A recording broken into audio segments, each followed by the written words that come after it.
हरे राम राम राम हरे हरे कृष्ण कृष्ण कृष्ण हरे हरे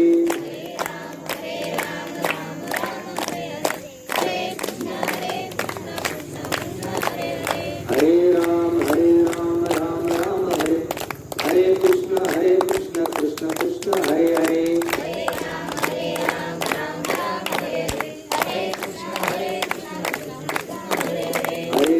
हरे राम राम राम हरे हरे हरे कृष्ण कृष्ण कृष्ण हरे हरे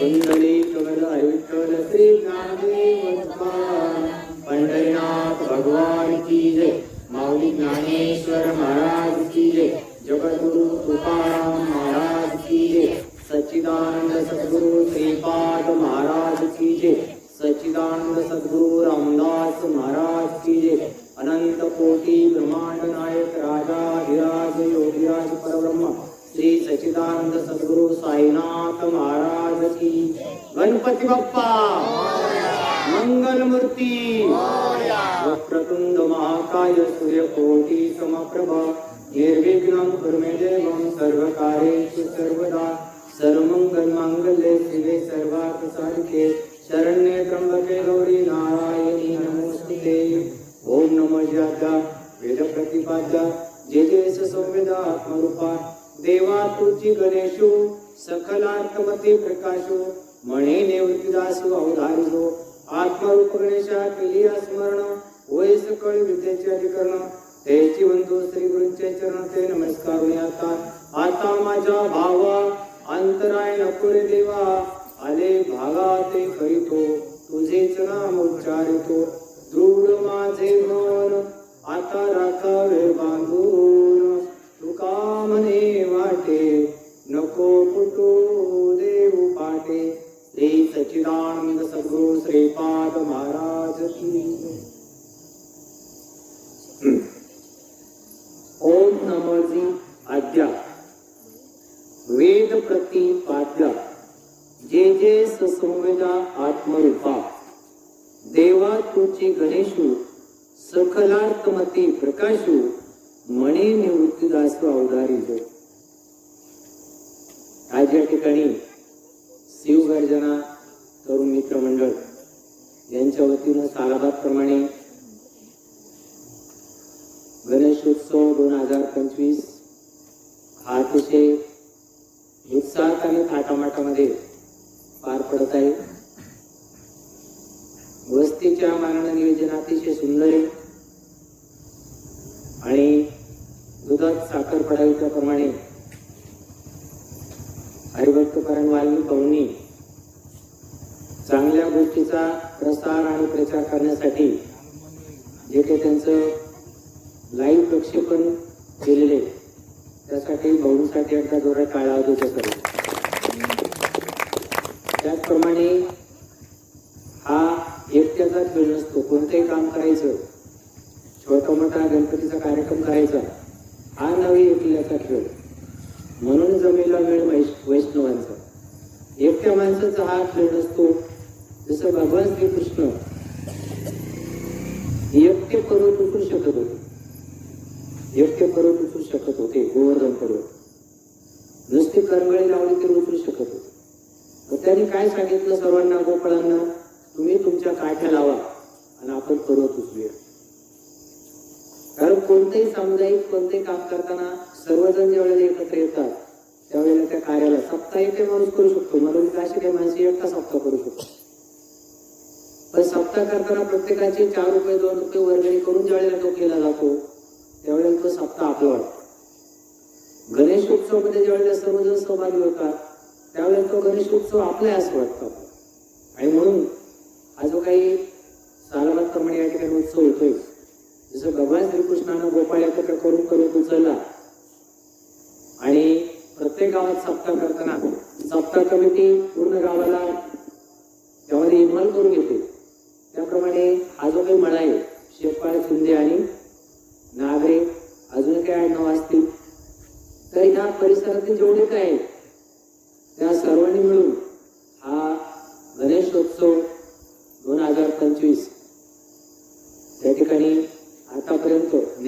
सुखरूपपणे पार पडलेलं आहे आणि वरुण राजाची आज कृपा झाली की त्यांनी आपल्याला जरा थोडंसं मोकळीक दिली आणि आता पाऊस चालू असला तर मग अजून थोडे धावपळ होते. तर सर्व गोष्टी अनुकूल आहेत आणि विशेष म्हणजे आपण सर्वजण भाग्यवान आहोत की कोरोनाच्या 3 लाटातून वाचून आपण आज गणपती बाप्पाची सेवा करण्यासाठी शिल्लक आहे. म्हणून गणपती बाप्पाला आपण खूप खूप धन्यवाद देऊया. आपलं काहीतरी पुण्य शिल्लक असेल म्हणून काही करोडपती सुद्धा असे काही लोक होते दवाखाने विकत घेऊ शकत होते पण त्यांना नाही जगता आलं. कारण असं आहे वरून कुठली दोरी तर खालचा काय बोंब मारी. कारण वरून दोरी तुटल्यानंतर खालचा माणूस काही करू शकत नाही. मग आपण सर्वजण गणपती बाप्पाला यासाठी धन्यवाद देऊया की बाप्पा आम्हाला तू एवढ्या मोठ्या संकटातून तारून नेलो त्याबद्दल प्रथमतः आपण गणेश बाप्पाचे धन्यवाद मानू. त्यानंतर मी सांगत होतो कोणतेही काम करताना सर्वांनी मिळून जर ते काम केलं तर त्या कार्याला विशेष असं महत्व येत असतं. तसं हा गणेशोत्सव तुम्ही करत आहात आणि गणपती उत्सव हा सुरुवातीला तुम्ही जर गणपतीची आरती पाहिली तर गणपतीची आरती देणारी जी व्यक्ती आहे कोण आहे? संत रामदास. म्हणजे याचा अर्थ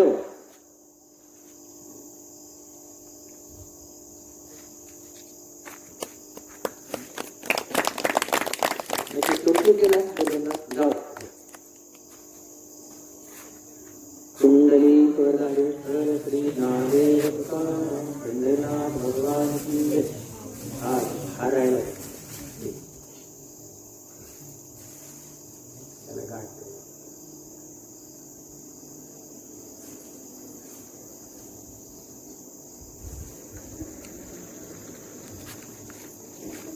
अशी कुंडली विठ्ठल श्री ज्ञानदेव तुकाराम. आमच्या डोक्यातलं तुमच्या डोक्यात येऊ.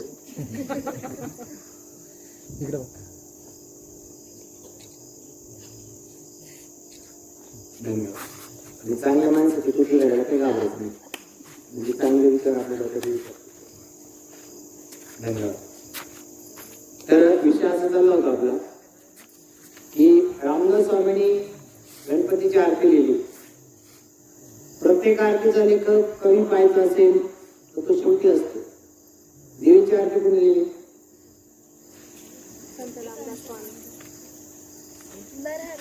बरोबर, नरहरी सोनार. पाहुण्याला बरोबर ओळखलं.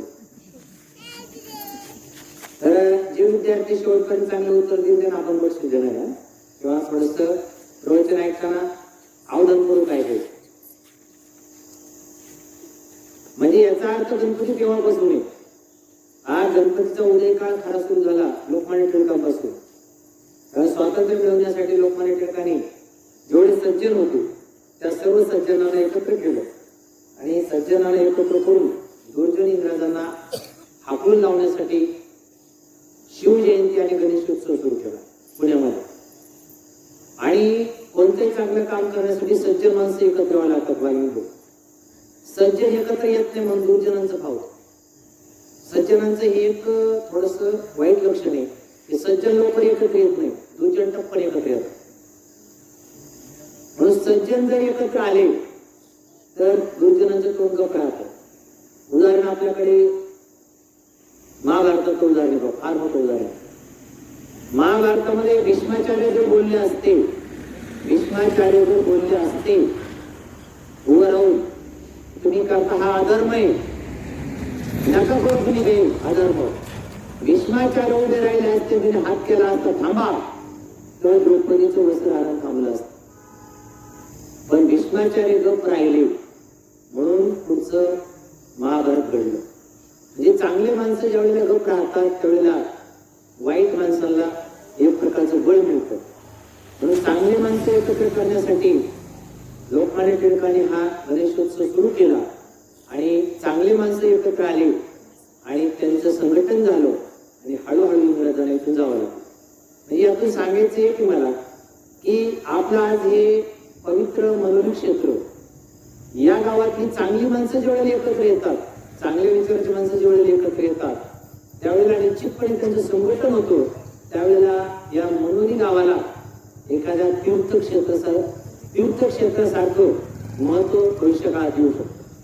पण चांगले माणसं एकत्र आले पाहिजे. आणि त्याच्या पुढचं मोठं वाक्य सांगतो मी, आलेले माणसं टिकले पाहिजे. वाक्य लक्षात ठेवा. चांगली माणसं एकत्र येतात पण ते टिकले पाहिजे कायमस्वरूपी. आणि टिकण्यासाठी एकच गोष्ट आहे, आपण ज्या निमित्ताने एकत्र आलो ते निमित्त कधी विसरायचं नाही. ते निमित्त काय? हेची आम्हा करणे काम, बीज वाढवावे नाम, धर्माचे पालन करणे पाखंड खंडन. धर्माचं काम करण्यासाठी आपण एकत्र आलेलो आहे. आपण सर्वजण धर्माचं काम करण्यासाठी एकत्र आलेलो आहे. आणि धर्माचं काम कधी होईल? पाखंडाचं खंडन झालं तर धर्म जागा राहील. म्हणजे जे काही चुकीच्या पद्धतीने धर्माचा प्रसार होतोय तो बंद झाला पाहिजे. आणि धर्माचा प्रसार करण्यासाठी एकच आहे, हेच आम्हा करणे काम, बीज वाढवावे नाम. तुम्ही जेवढे संत आहे सर्वांचे अभंग पहा. प्रत्येक संतानं नामाचा प्रसार करण्यासाठी अभंग लिहिलेले. तुकाराम महाराजांचा अभंग पहा, हेच आम्हा करणे काम, बीज वाढवावे नाम. किंवा अकारुणी सांगे तुका, नाम घेता राहू नका. तुम्ही काही केलं नाही तरी चालेल पण नाम घेतल्याशिवाय राहू नका. म्हणजे नाम घ्या असा हट्ट धरले त्यांनी. ज्ञानेश्वर महाराजांचं तुम्ही हरिपाठ वाचा. प्रत्येक हरिपाठाच्या प्रत्येक अभंगात नाम आलेले का? एक नाम हरी, द्वैत नाम धुरी. पण त्याच्या पुढे मीठ मारली. जरी असं असलो तरी अद्वैत कुसरी विरळा जाणे. नाम जरी खरं आहे, नामाशिवाय मोक्ष नाही हे जरी खरं आहे, तरी पण नाम घेणारे माऊली सांगतात विरळ माणसं आहेत. सर्व माणसं नाम घेणार नाही. त्याचं कारण, जर तुम्हाला नाम घ्यायचं असेल तर ज्ञानेश्वरीचा अध्याय उचलून पहा. नाम मुखात येण्यासाठी हजारो जन्माचं पुण्य लागतं. हजारो जन्माचं पुण्य लागतं तेवढ्या नाम मिळतं.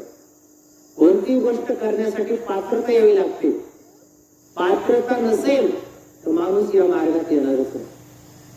म्हणून स्पष्ट निर्देश केलेला बा, बहुत सुकृतांची जोडी आणि मग विठ्ठल आवडी.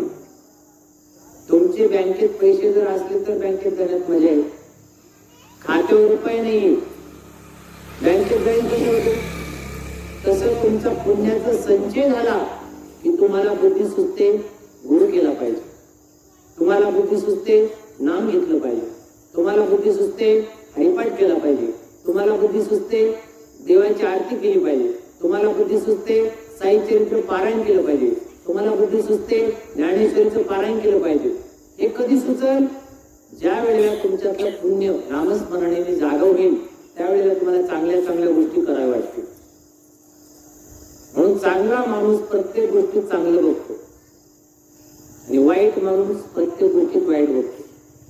महाभारतातला दृष्टांत सांगतो.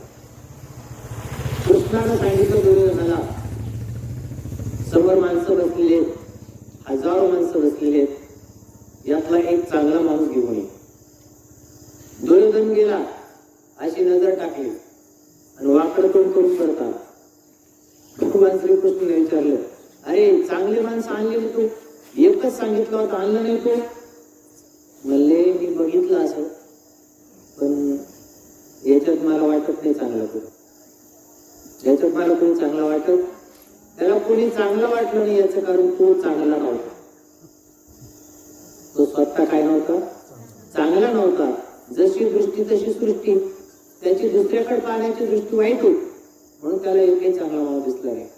तेच काम त्यांनी धर्मराजाला सांगितलं. कृष्णाला सांगितलं, जा बरं एक सज्जन घेऊन ये, चांगला माणूस घेऊन या गर्दीतून. धर्मराज आले, सर्वांना हात जोडला, हात जोडले आणि ते परत गेले. भगवान श्रीकृष्णाने विचारलं, तुला पण चांगला माणूस नाही सापडला का रे? ते म्हणजे चांगला, अहो सर्वच सज्जन आहे, समोर बसलेले सर्व सज्जन आहे, सर्व देवदेव करणारे, कोणाला आणू मी? प्रश्न पडला मी कोणाला आणू? सर्वच चांगले माणसं तेच आहेत. दुर्योधनाला ते वाईट दिसले आणि धर्मराजाला ते चांगले दिसले. म्हणजे आपली दृष्टी जशी असेल तशी आपल्याला दृष्टी दिसते. म्हणून पहिलं ऑपरेशन करायला पाहिजे दृष्टीचं. म्हणून ज्ञानेश्वर महाराजांनी सांगितलं, माझ्या निवृत्ती दादाच्या कृपेने माझे भ्रांतीचे पडळ गेले. माझ्या डोळ्यावर जे भ्रांतीचं पडळ आलं होतं ते पडळ गेलं माझ्या निवृत्ती दादाच्या कृपेनं. निवृत्ती दादा म्हणजे त्यांचे सद्गुरू, त्यांच्या कृपेनं माझं भ्रांतीचं पडळ गेलं. आणि भ्रांतीचं पडळ गेल्यामुळे मला काय झालं, जे जे दृष्टी दिसेल ते ते हरिरूप, मला जे दिसतं ते हरिरूप दिसतंय, वाईट काही दिसतच नाही जगामध्ये. आणि हे कधी होईल? सद्गुरु रूपी नाम मंत्रानं ज्या वेळेला तुम्ही आपल्या डोळ्यावरची भ्रांतीचं पडळ घालताल त्यावेळेला तुम्हाला जिथं दिसत तिथं देव दिसायला लागेल. ज्ञानदेव पाठ हरी हाच वैकुंठ भरला घनदाट हरी दिसे. पण कोणासाठी? सज्जनासाठी, नामधारकासाठी. जिथं आहे तिथं त्याला हरी दिसणार. आणि ज्याला दृष्टी नाही तो मंदिरात जाऊन सुद्धा येताना चप्पल चोरूनच येणार, दर्शन घेणार पण जाताना चांगली चप्पल घेऊन जाणार. म्हणजे तो देवळात गेला तरी पण त्याची चोरी करण्याची दुर्बुद्धी गेली नाही. म्हणून सर्वात मोठी गोष्ट आहे परमार्थामधली, बुद्धी सुधारली तर माणूस सुधारला.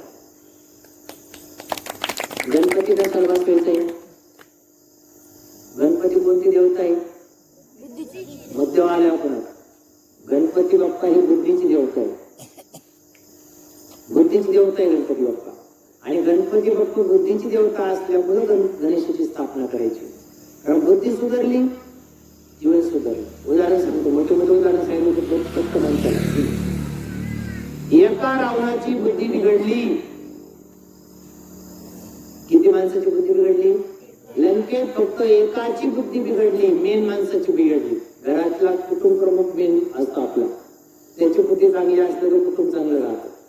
त्या लंकेच्या राजाची बुद्धी बिघडली आणि देवाची बायको पळवली तर संपूर्ण लंकेत तेवढे ज्याचे भाऊ बन, सख्खे भाऊ, मुलं बिळ सर्वच्या सर्व नायनाट झाला. आणि ज्या रावणाला 1,00,000 नातू 1,25,000 पंतू होते त्या रावणाच्या घरात दिवा लावायला गडी माणूस नाही राहिला. कोण नाही राहिला? स्त्रिया राहिल्या. स्त्रिया काही लढायला नव्हतं, पण पुरुष नावाची जात फक्त एक राहिला. त्याचं नाव सांगायचं. वा, वाल्मिक महाराजांसाठी जोरात, आपल्या ओम महाराजांसाठी जोरात काढा. काय झाले? वाल्मिक भाऊनी बरेच चांगलं काम केल्यामुळे ते कोण त्यांचं नाव येऊ राहिलं. तर ओम महाराजांनी सांगितल्याप्रमाणे संपूर्ण लंकेत एक पुरुष राहिला. कोण? लक्षात घ्या, लंकेमध्ये राहून सुद्धा विभीषण बिघडलं नाही. आणि अयोध्येत राहून सुद्धा काही सुधारले नाही. विभीषण कुठं होता? राक्षसांच्या राज्यात होता, तरी सुद्धा त्याने बुद्धी बिघडू दिली नाही. आणि रामाच्या राज्यात राहून सुद्धा काही सुधारली. म्हणजे सुधारायला काय पाहिजे? पहिली बुद्धी. कारण बुद्धीचे वैभव अन्य नाही तुझे. सर्वात मोठं जर वैभव माणसाला मिळालं असेल तर ते बुद्धीच आहे. नर करणी करे तो नरका नारायण बन जाय. तुम्ही जर चांगलं कर्म केलं तर नराचा नारायण होतो, वाईट कर्म केलं तर नराचा पशु होतो. बरोबर आहे की नाही? देव 2 पावलं खाली आला आणि माणूस झाला, आणि माणूस 2 पावलं खाली आला तर तो जनावर होतो. आता खाली यायचं, वर जायचं, हे कोणाच्या हातात आहे? हे आपल्या हातात आहे. आपला हात जगन्नाथ आपल्या हातात आहे. 2 पावलं वर जायचं तर 2 पावलं खाली गेला तर पशुत्वाला जातो, 2 पावलं वर गेला तर माणूस संतत्वाला जातो. वाल्यापोळी 2 पावलं वर गेला तर वाल्यापोळ्याचा वाल्मिक ऋषी झाला. खाली आला तर सोन्याचा लंकेचा मालक भिकारी झाला. भिकारी म्हणजे राजाचा कोण झाला? भिकारी झाला. आणि डाकूचा कोण झाला? ऋषी झाला. म्हणजे हे कोणाच्या हातात आहे? आपल्या हातात आहे. बुद्धी बिघडली, आपला मूळ मुद्दा गणपतीमुळे बुद्धी सोडून आपण जाणार आहे. काय सोडून जाणार आहे? बुद्धी नाही, बुद्धी बुद्धी बुद्धी म्हणजे बुद्धीचं वैभव किती मोठं आहे. तर जगामध्ये जेवढे देव आहेत, जगात भरपूर देव आहेत. देवता देव एकच आहे, देव भरपूर नाही, देव एक आहे, देवता भरपूर आहे. हिंदू धर्म संस्कृती प्रमाणे किती कोटी देव मानले जातात? देवता 33 कोटी देवता मानले जातात. तो विषय नंतर तुम्ही सांगेल. देव मात्र एक आहे, आणि तो देव कोणता एक आहे त्याच्यापर्यंत आपल्याला जायचंय. आज जी वेळी आपल्या सेवेसाठी घेतली ती ओम नमोजी आद्या. ओम ओम म्हणजे काय? ओम म्हणजे काय? जिथून विश्वाची निर्मिती झाली, विश्वात पहिलं अक्षर तयार झालं, त्या अक्षराचं नाव आहे ओम. पहिलं अक्षर आपल्या विश्वामधलं पहिलं अक्षर ओम आहे, आणि ओम पासून संपूर्ण विश्वाची निर्मिती झालेली आहे. म्हणून ओम नमोजी आद्या. आद्या म्हणजे सर्वांच्या आधीचा. देव सर्वांच्या आधी होता. पुरावा, जेव्हा नव्हते चराचर तेव्हा होते पंढरपूर. म्हणजे काहीच नव्हतं तेव्हा सुद्धा पंढरपूर. कोणतं पंढरपूर? सोलापूरचं नाही, सोलापूरचं पंढरपूर. मग ते पंढरपूर कोणतं होतं? तो देव कोणता होता? अव्यक्त निराकार नाही ज्या आकार जेथून चराचर. जो अव्यक्त निराकार भगवंत आहे, ज्याच्या सत्तेनं झाडाचं पान हलतं, ज्याच्या सत्तेनं सूर्य उगवतो आणि मावळतो, ज्याच्या सत्तेनं येणारा पाऊस येतो, ज्याच्या सत्तेनं तुम्हाला आपल्याला ऑक्सिजन मिळतो, ज्याच्या सत्तेनं आपण झोपल्यानंतर अन्नाचं पचन होतं, ज्याच्या सत्तेनं खाल्लेल्या अन्नाचं रूपांतर रक्तात होतं, ज्याच्या सत्तेनं रक्ताचे रूपांतर लहान बाळासाठी दुधात होतं, त्याला देव म्हणतात. तो देव दिसत नाही. तो कसा आहे? अनादि अनंत आहे. आता माझा एक प्रश्न आहे, जर देव आधीपासून आहे, जर गणपती बाप्पा आधीपासून आहे, तर पार्वतीच्या आणि महादेवाच्या लग्नात गणपती होता काय? काय म्हणतात? होता काय म्हणतात? दोन पार्ट झाला. महादेव आणि पार्वतीच्या लग्नात लग्नपत्रिका छापल्या असतील ना, मग त्याच्यावर ओम श्री गणेशाय लिहिलं असेल ना, मग तो गणपती कोणता आणि हा गणपती कोणता? तर आता ज्ञानेश्वरी जेवढे ग्रंथ आहेत हिंदू धर्म संस्कृती, प्रत्येक ग्रंथाची सुरुवात ओम श्री ओमनी नाही झाली, श्री गणेशाय नमः झाली. जेवढे ग्रंथ आहेत श्री गणेशाने सुरुवात झाली. फक्त एकच ग्रंथ असा आहे ज्ञानेश्वरी, याची सुरुवात ओमनी झालेली आहे. म्हणून ज्ञानेश्वरी जगात एक नंबर ग्रंथ मानला जातो. एक नंबर. ज्ञानेश्वरीला चॅलेंज नाही. ज्ञानेश्वरी म्हणजे भगवद्गीता आहे. भगवद्गीता संस्कृत मध्ये आहे, ज्ञानेश्वरी प्राकृत मध्ये, एवढाच फरक आहे. चला पुढे. या ग्रंथाची सुरुवात ओमनी का केली? ओम ओम हा जे अक्षर आहे, ओंकार हे भगवंताचे जे स्वरूप आहे ते सृष्टीच्या आधीपासून आहे, आज आहे. सृष्टीचा नाश झाला तरी पण ते, सृष्टीचा नाश झाला तरी देवाचा नाश होणार नाही. असा जो ओंकार स्वरूप गणपती आहे तो महादेवाच्या आणि पार्वतीच्या लग्नामध्ये सुद्धा होता अव्यक्त रूपाने. मग हा गणपती कधी आला? हा गणपती कधी आला? तर ज्या वेळेला पार्वती मातेला स्नान करायचं होतं, काय होतं? आपण जर बाकीचं सर्व सांगितलं, गणपतीचं काही नाही सांगितलं, तर मग त्याचं असं होतं, बाबांनी गणपतीचं काही नाही सांगितलं. गणपतीचं पण गणपती तुम्हाला मूळ स्वरूपातलं सांगणार, अवतार स्वरूपातला पण सांगणार. पार्वती मातेला स्नान संध्या करायची असताना तिनं अशी कथा आहे की पहिले नंदीला सांगितलं आज कोणाला येऊ देऊ. नंदी हे कोणाचं वाहन? शंकराचं. आणि गणपतीचं कोणतं वाहन? वंदीव. पार्वती मातेचं कोणतं वाहन? वाघ. काही ठिकाणी काही अवतारात वाघ आहे आणि काही अवतारात सिंह आहे. म्हणजे दोन्ही पण सांगितलं. विचार बरोबर आहे की. आणि गणपतीचा भाऊ कार्तिक स्वामी यांचं वाहन काय? मोर. या कोपऱ्यात गणपती उत्तर आलं. इकडून एक येते, इकडून एक येते. चांगली गोष्ट. तर गणपती बाप्पा पार्वतीच्या आणि शंकराच्या लग्नात होते ते ओंकार स्वरूपातले गणपती बाप्पा. आणि पार्वती मातेने नंदीला आज्ञा दिली आत कोणाला येऊ द्यायचं नाही. पण शंकर भगवान आल्यानंतर नंदीने हात जोडले. मातेचा आदेश हात जाऊ नका, सगळ्या बाजूला.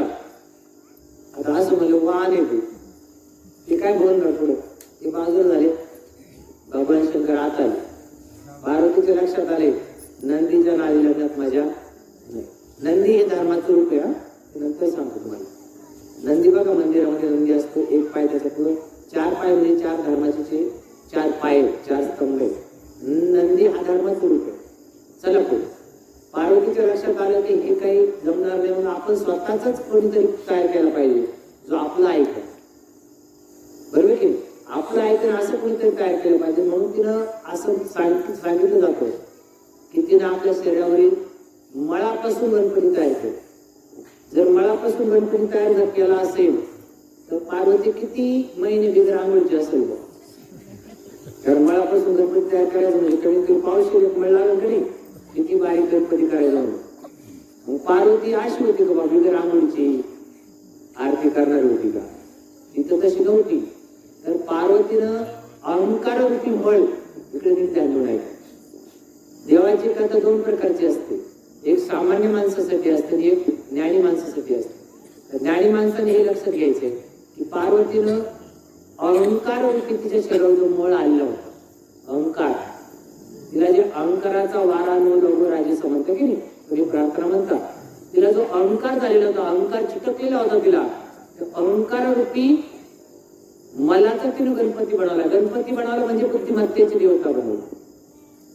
म्हणजे अहंकार गेला की बुद्धी जागृत होते. अहंकार गेला तुका म्हणे देव झाला, किंवा अभिमान गेला तुका म्हणे देव झाला. तिला देव जाणून घ्यायचा होता, बुद्धीचं तेज वाढवायचं होतं. म्हणून तिनं काय केला?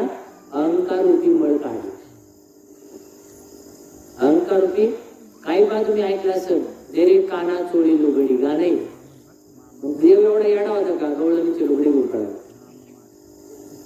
गवळणींचे त्यांनी वासनारूपी वस्त्राचं हरण केलेले. वासनारूपी वस्त्र म्हणतात त्याला. त्यांच्या ज्या वासना होतात ना, त्या वासना जाळल्या का जन्म घेणे लागे वासनेच्या संगी, त्याची झाली आगे त्यांना परत जन्माला यावं लागू नये म्हणून त्यांच्या वासना जाळल्या. वासनारूपी वस्त्र नष्ट केलं आणि गाणे झाले त्याच्यावर, डेरे काना चोळी लुगडी. जेव्हा एवढा बावळट आहे का आपल्या भक्ताची लुगडी जोड पडायला. काहीतरी लोक अर्थाचा अनर्थ करतात. त्यांच्या वासनारूपी वस्त्राचं हरण केलं. इथं मळाचा गणपती केल्याचा अर्थ असा झाला, माऊली तिनं अहंकार घालवला त्यावेळी तिची बुद्धी जागृत झाली. गणपती म्हणजे बुद्धी, तिची बुद्धी जागृत असा त्याचा अर्थ आहे. आणि ज्यावेळेला शंकर भगवान तिकडून आले, नित्यातून आहे कथा खूप छान आहे, पण तिला जरा वेगळं स्वरूप दिलेलं लोकांना. शंकर भगवान तिकडून आल्यानंतर बुद्धीने त्यांना अडवलं, थांबा. पार्वती माता आतमध्ये स्नान संध्या करते. याचा अर्थ असा की शरीराचा मळ घालून बुद्धी जागृत करण्यासाठी ती ध्यान धारणा करते, नामस्मरण करते, असा त्याचा अर्थ आहे. नामस्मरणात तुम्ही अडथळा आणू नका म्हणून गणपतीनं म्हणजे तिच्या बुद्धीनं त्याला अडवलं. आणि मग गणपतीनं त्याचं काय छाटलं? मुंडकं. हा गणपतीचं शंकराने काय छाटलं? मुंडकं. शंकरानं गणपतीचं मुंडकं छाटलं. मुंडकं हे कशाचं प्रतीक आहे? नारळ फोडतो आपण का देवाला? काय फोडतो? नारळ. नारळ हे डोक्याचं प्रतीक आहे.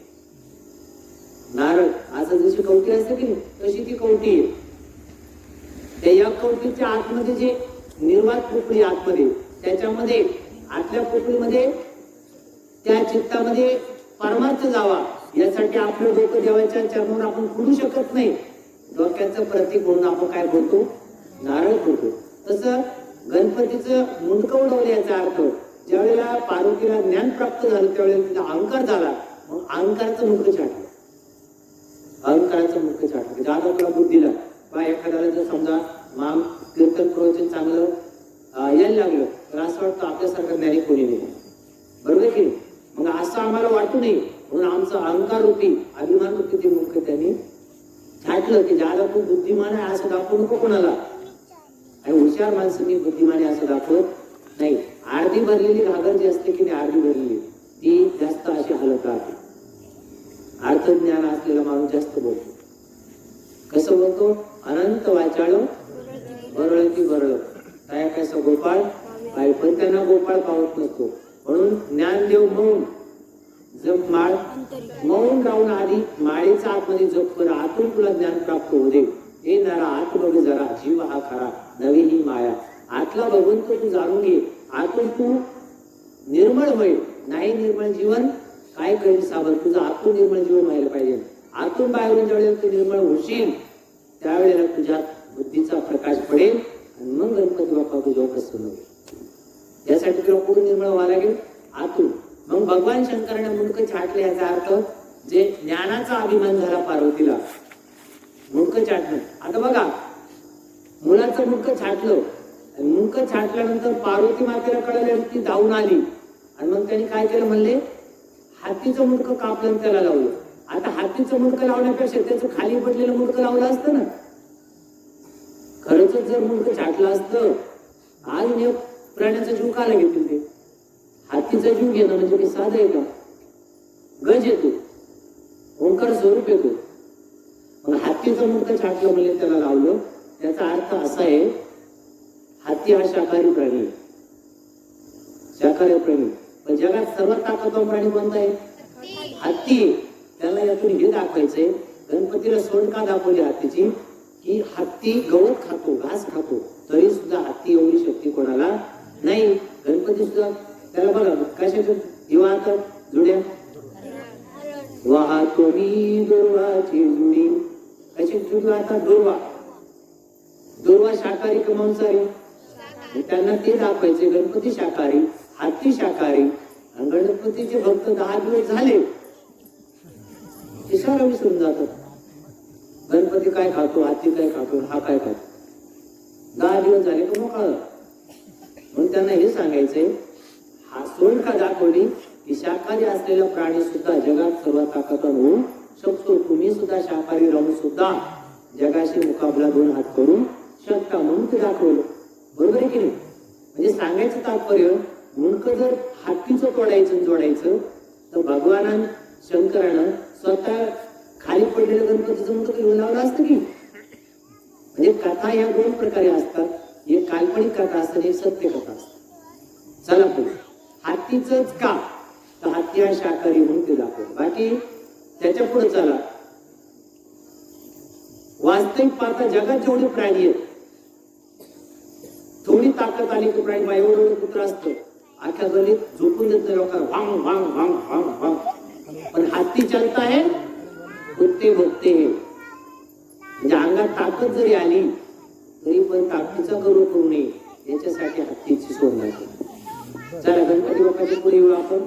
एक दात बघा गणपतीचं तुटलेलं आहे. कधी तुटला? ज्या वेळेला महाभारत घडलं ते शब्दांकित करायचं ठरलं म्हणजे लिहायचं ठरलं. एवढं मोठं महाभारत लिहायचं, लाखो श्लोक लिहायचे, सारी गोष्ट आहे का? लिहायला कोणी तयार होईना. व्यासाला सांगितलं तुम्ही चेक करू शकता. व्यास म्हणले मी सांगू शकतो माझं तोंडपाठ आहे पण मी लिहू नाही शकत. मग कोण लेखक पाहायचा? एवढा फास्ट लिहिणारा. तर सर्वात फास्ट लिहिणारा जगातला 1 नंबरचा लेखक म्हणजे गणपती. चपळ. गणपती मला मी लिहीन पण थांबणार नाही. पेन टेकवला की शेवट झाला त्याच वेळेला पेन उचल. पेन म्हणजे त्यावेळेस टाकत मराचं पीस घ्यायचं ते शाही गुळाचं लिहायचं. मी टाक उचलला की झाल्यावरच खाली टाकली. मग तुम्ही कंटिन्यू सांगायचं. ते म्हणजे कंटिन्यू सांगा. त्यांनी कंटिन्यू सांगायला सुरुवात केली. त्यांनी सांगितलं बघ तू वाट घातली मी थांबायचं नाही. मी थांबणार नाही पण तू सुद्धा थांबायचं नाही. मला मी पण थांबणार. सुरू झालं लिहायला. बरंचसं लिहून झालं, थोडं शिल्लक राहिलं. आणि अचानक ते पीस मोडलं, कारण कंटिन्यू लिहायचं म्हणून तुटू शकतो. तुटल्यानंतर खाली टाकलं, एक दात तोडला, टाका बुडवला आणि पटपट पटपट महाभारत पूर्ण केलं. म्हणून ते एकदम दात गेला तरी लिहायचं सोडलं, दात गेला तरी लिहायचं सोडलं. आणि आपण गृहपाठ सांगितलं सर थोडं कमी सांगा, म्हणजे दात गेला तरी काम बंद नाही केलं नाही. हाती घेतलेलं काम पूर्ण केल्याशिवाय खाली बसायचं नाही. हा यातून घ्यायचा आदर्श. आयु देह जावो अथवा राहो, पांडुरंगी दृढ राहो. शरीर गेलं तरी चालेल, पण एकदा चिंतनाला बसलं ना, अष्टसाती भाव झाल्याशिवाय उठायचं नाही. आपलं कसे थोडा वेळ बसलं मग यायला गेलं आपण पाय असतो इकडं तिकडे. अरे 12 वर्ष जागे बसले ते वाल्यापर्यंत किती वर्ष बसला? 12 वर्ष बसलं तेव्हा वाल्याचा वाल्मिक ऋषी झाला. बसावं लागतं, चिंतन करावं लागतं, बैठक झाली पाहिजे तर आपल्याला ज्ञान प्राप्त होईल ना. रे हरिपंगावरी असे कधी त्यासाठी कष्ट करावे लागतात. आणि मग चला पुढे. गणपती बाप्पाकडे तुम्ही पाहिलं तर डोळे एकदम बारीक, मूर्ती मोठी, डोळे बारीक. बारीक डोळे का? जगाच्या प्रत्येक एवढी माणसे त्या प्रत्येकाच्या कृतीवर माझं बारीक लक्ष आहे. कसं लक्ष आहे? बारीक लक्ष आहे. त्यांनी केलेली कृतीची नोंद गुप्त रूपाने आतमध्येच होत असते. पुढं चित्र तुकडं वर बसलेले बरं का, तुम्ही जेवढं करता त्याचे चित्र गुप्त रूपाने तुमच्या अंतःकरणात चित्तामध्ये साठवलं जातं. त्याला म्हणायचं चित्र, बाहेर नाही, तुमच्या चित्तात. म्हणून चित्त कसं पाहिजे? देव वसे चित्तीन त्यांची घडावी संगती. त्यांच्या चित्तात देव आहे त्याची संगत करायची, बाकी त्याची संगत करायची. ज्याच्या चित्तात देव आहे त्याची संगत करायची. बरोबर आहे की नाही? मग आता नीट लक्ष देऊन ऐका. त्यांच्या डोळे बारीक आहेत, कान मोठे आहेत. कान मोठे का? जास्त ऐका, जास्त ऐका आणि ऐकलेलं साठवा, म्हणून पोट मोठं. जगाचे सर्वांचे आपल्यात पोटात राहतो म्हणून पोट मोठं. ऐकतात जास्त म्हणून कान मोठं. आपलं ऐकायचं थोडं, मध्ये मध्ये आपली बडबड जास्त असते, ऐके नाही. म्हणून जास्तीत जास्त जो चांगलं ऐकू शकतो ओम महाराज तो चांगलं बोलू शकतो. म्हणून पहिला चांगला श्रोता बना. जो चांगला श्रोता बनेल तो चांगला वक्ता बनेलच. म्हणून चांगलं खूप जास्त ऐका आधी. ऐकलेलं साठवा. ओळख केला हरी साठविला पोटी, होता त्याची भेटी दुःख प्यायचे. हरी ओळखा, त्याला पोटात साठवा.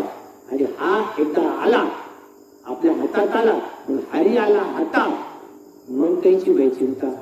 देव आपलासा करून घ्यावी, तो पुरेसा आपला झाला की मग भीती नाही. बरोबर आहे की नाही? पण हे कोणी म्हणायचं? ज्याच्या हातात भगवंताला ज्याने गुरु केला, म्हणून ते भगवंत अंकित करायचं जे ज्ञान आहे तिकडं आपण येऊ. ते कोणतं ज्ञान आहे? ते ज्ञान पैगा भरवे, जरी मनी हाती आणावे तरी संताया भाजावे सर्वेस. देव प्राप्त करायचं जे ज्ञान आहे ते संतांकडे आहे. म्हणून तुम्हाला कुठं जावं लागेल? संतांकडे जावं लागेल. संताविन प्राप्ती नाही, काहीशी वेग रेती वय. देव प्राप्त करून घेण्याचं ज्ञान फक्त संतांकडे आहे. म्हणून संतांकडे तुम्हाला जावं लागेल. मग तुम्ही संतांकडे गेले, ते ज्ञान घेतलं, ते नाम घेतलं, आणि ते नामाचं तुम्ही चिंतन केलं, आणि ते चिंतन केल्यानंतर काय होईल? चिंतन चित्ताला लावी मनाच्या मनाला, उन्मानीच्या सुखात पांडुरंग भेट देतो. ते चिंतन तुम्ही चित्ताला लावून दिलं, तुमची उन्मनी अवस्था झाली आणि तुमच्या चित्तात भगवंत बसला की उन्मनीच्या सुखा आत बर का पांडुरंग भेट देतो. आतमध्ये पांडुरंग भेटते. आतापर्यंत बाहेर देव कोणाला भेटला नाही, भेटणार पण नाही. डोक्यातून काढून टाक. देव जर तुम्हाला पाहायचा असेल तर देव आहे हृदय मंदिरी शोधून पाहिजे. पुढे पाहायचा हृदयाच्या मंदिरात देव शोधायचा. देव नटला नाना परी घरून उरला चराचरी. बाहेर पाहायचा असेल तर प्रत्येकाच्या अंतःकरणात देव आहे. मग तुमच्या प्रत्येकाच्या अंतःकरणातल्या ओंकार स्वरूप गणपतीला माझा नमस्कार, असं ज्ञानेश्वर महाराज ज्ञानेश्वरीच्या सुरुवातीला म्हणतात.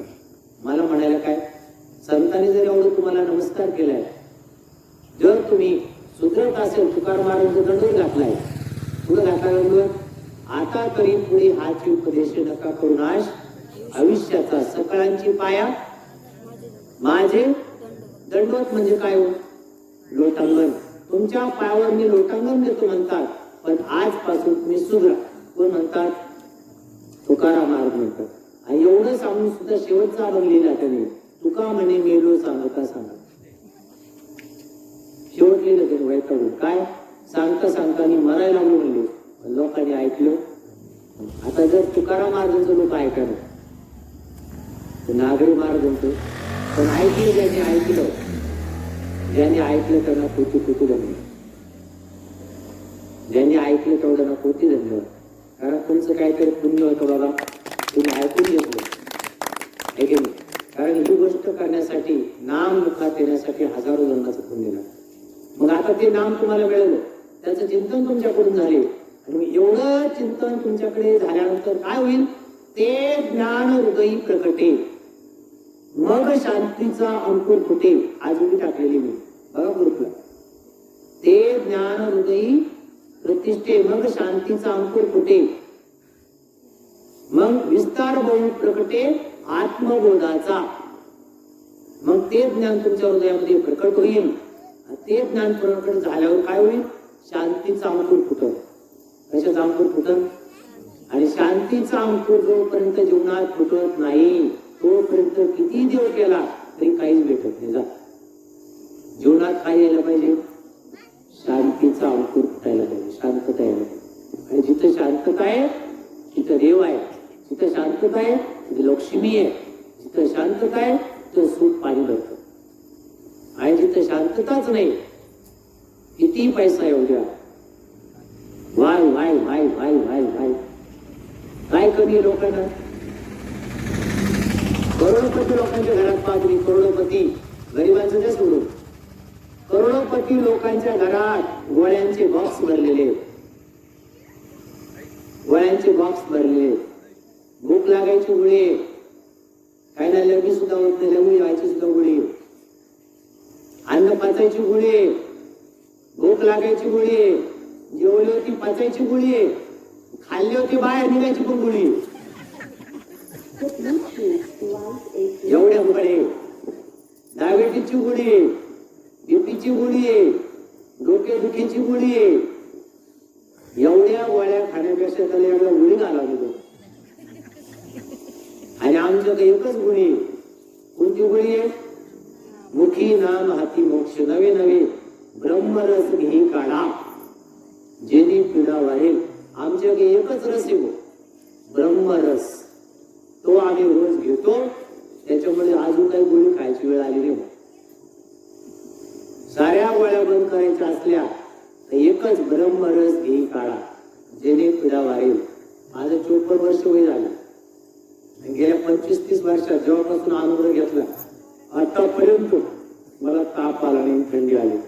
कारण मी पण ताप देत नाही, आपण मला ताप देत नाही, त्यामुळे मला 25-30 वर्षात ताप नाही. माझं डोकं दुखलं नाही 25-30 वर्षात. त्याचं कारण आहे, आपण पंच डोकं खात नाही. कोणाचं डोकं खायचं नाही, पंच डोक्यात कचरा भरायचं नाही, जमलं तर कचरा काढायचं काम करायचं.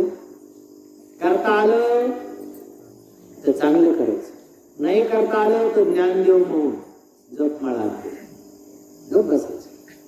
पण जो करतो ना त्याला आडवं नाही जायचं. आपलं कसं राहतं, खाऊन खाऊन टाकला देव पडायला लागला, तर पण लागला ना तू गप बस ना. म्हणजे लोक काय करतात, स्वतः करत नाही, जो करतो त्याला करू देते नाही. म्हणून मी तुम्हाला म्हणायची, ज्याच्या चित्तात भगवंत आहे त्याची संगत करायची. संगत सज्जन की करले, सज्जनांची संगत करायची आहे की नाही. वाईटाच्या संगतीत गेला तर कर्ण भेंड्या कात्रीत गेला.